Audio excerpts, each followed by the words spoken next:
तो क्या कभी आपने सोचा है जो गैस हम ऑक्सीजन इनहेल करते हैं तो कार्बन डाइऑक्साइड गैस आती कहाँ से? जस्ट लाइक अगर हम किसी एक थैली के अंदर ऑक्सीजन गैस को ट्रैप कर ले, बंद करते हैं, तो जब हम उसको ओपन करेंगे तो वो ऑक्सीजन ही वापस आएगा। लेकिन हमारे लंग्स में ऐसा क्या होता है कि जब हम ऑक्सीजन इनहेल करते हैं तो कार्बन डाइऑक्साइड गैस आता है। तो इसके पीछे की आज साइंस हम जानेंगे। तो इसके पीछे की साइंस है डबल सर्कुलेटरी सिस्टम। तो देखो डबल सर्कुलेटरी सिस्टम क्या होता है, इसको समझने के लिए आपको पहले दो टर्म सीखनी होंगी। पहली टर्म है आर्टरीज, दूसरी टर्म से वेन्स। आर्टरीज वो होती हैं जो कि ऑक्सीजनेटेड ब्लड लेकर आती हैं, यानी कि जिस ब्लड के अंदर ऑक्सीजन होता है। दो तरह के ब्लड हमारी बॉडी के अंदर होते हैं, एक ऑक्सीजनेटेड, दूसरा होता है डीऑक्सीजनेटेड। डीऑक्सीजनेटेड के अंदर होता है कार्बन डाइऑक्साइड गैस, राइट। अब देखो होता क्या है, सबसे पहली बात है हमारे पास होता है ग्लूकोज। ग्लूकोज होता है C6H12O6। जब भी हम लोग इसको ऑक्सीजन देते हैं तो इसका ऑक्सीजनेशन होता है, और जब भी ग्लूकोज का डिकम्पोजिशन होता है, यानी कि इसको ऑक्सीजन के साथ जब भी हम लोग रिएक्ट कराते हैं तो कार्बन डाइऑक्साइड गैस निकलती है, वाटर निकलता है और एनर्जी निकलती है। और यही एनर्जी हमें क्या रखती है, जिंदा रखती है। इस एनर्जी का होना हमारे लिए जरूरी है। इसीलिए जब भी हम अपनी सांस बंद कर देंगे तो ये एनर्जी बनना बंद हो जाएगी और इंसान खत्म हो जाएगा। इस तरह से होता है।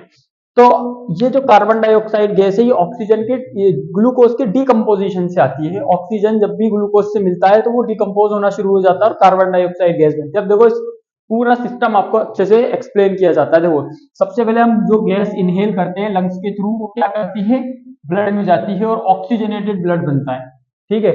और वो ऑक्सीजनेटेड ब्लड पल्मोनरी वेन्स के थ्रू जाता है हमारे हार्ट में, जो होता है हमारे हार्ट का लेफ्ट एट्रियम। लेफ्ट एट्रियम से जाता है लेफ्ट वेंट्रिकल में, और उससे जाता है एओर्टा में, और एओर्टा के थ्रू जाता है आर्टरीज में। आर्टरीज ऑक्सीजनेटेड ब्लड कैरी करती है, लेकिन पल्मोनरी में उल्टा होता है। Pulmonary vein oxygenated blood carry करती है लंग्स से लेकर हार्ट तक। फिर एओर्टा और आर्टरीज के थ्रू पूरी बॉडी के अंदर ही ग्लूकोज का डिकम्पोजिशन शुरू हो जाता है और कार्बन डाइऑक्साइड गैस बनना शुरू हो जाती है।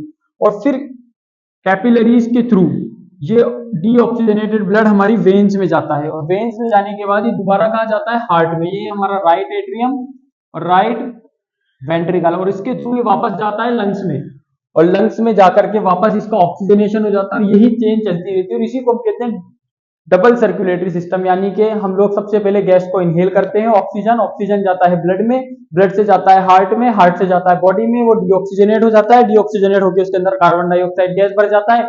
फिर वो वेन्स के थ्रू दोबारा हार्ट में जाता है, हार्ट से पल्मोनरी आर्टरीज के थ्रू वापस लंग्स में जाता है, और इसी सिस्टम को हम लोग कहते हैं डबल सर्कुलेटरी सिस्टम।